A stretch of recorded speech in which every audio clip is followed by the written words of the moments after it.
Welcome back to another episode of Quick Picks with the Geek. I am your host, Bro Power the Geek. All right, let's dive into this one. Chris Weidman versus Eryk Anders.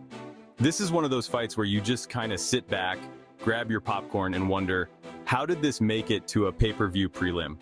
We've got two guys who've both had ups and downs and are just trying to keep their heads above water in the middleweight division. Let's get into it. Chris Weidman, first up. Chris, the All-American Weidman, record of 16-7, former middleweight champ. And at this point, he's been around longer than some fighters' entire careers. He's coming in as a plus 145 underdog, and if you're thinking of betting on him, just know that you might want to have your therapist on speed dial. Weidman's been through the ringer with injuries, and his recent performances, well, let's just say they've left a little something to be desired. Now, let's talk about the infamous eye pokes in his last fight. Look, it happens, but that's one way to squeak out a win. Weidman's wrestling is still decent, but his explosiveness, it's kind of like trying to start a car that's been sitting in the garage for 10 years. The engine's there, but it's making some questionable noises. He's known for his ground game, but lately it seems like he's mostly known for finding ways to survive. Standing up, he's got decent power, but the technique has just not been there in recent years. Watching him strike these days feels like watching someone try to remember where they left their keys. And those injuries, especially that nasty leg break, have clearly slowed him down.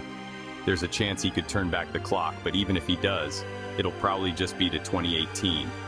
Not quite his prime, but at least closer. Eryk Anders. On the other side, we've got Eryk "Ya Boy" Anders, sporting a record of 16-8, and if "Ya Boy" sounds like a name you'd yell at your friend across a party, well, that's kind of how his fight style feels too. Anders is sitting at minus 175 as the slight favorite, but don't get too excited.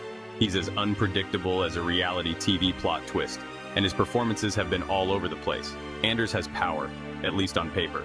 When he does land, he can do damage, but he's also one of those guys who seems to run out of ideas if plan A doesn't work. He's got some wrestling, but he's not exactly Chael Sonnen out there with the takedowns. And his fight IQ? Let's just say it's like trying to solve a Rubik's Cube blindfolded. Sometimes he makes great decisions. Other times, it feels like he's just swinging and hoping for the best. Recently, Anders has had a habit of going to decision. And let's be real, it's not always the most thrilling. His fights can drag on, especially if he doesn't get that early finish. So if this turns into a war of attrition, don't be surprised if you find yourself scrolling through your phone mid-fight, wondering what else is on. So, who's taking this one? Honestly, this could go either way. We've got two guys who have the tools, but haven't been able to put it all together lately. It's like watching a broken-down car race.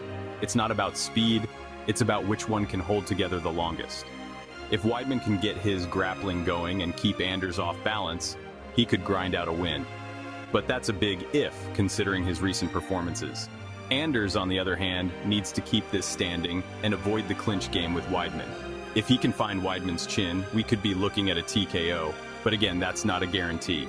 It's almost like both these guys are trying not to lose rather than trying to win. Official pick, Eryk Anders. All right, I'm leaning toward Eryk Anders here, and yeah, I'm not exactly throwing a parade over this pick.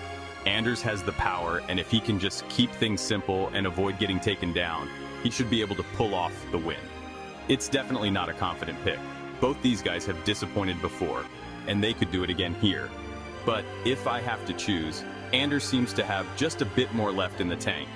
This might not be the most electrifying fight on the card, but hey, it's MMA.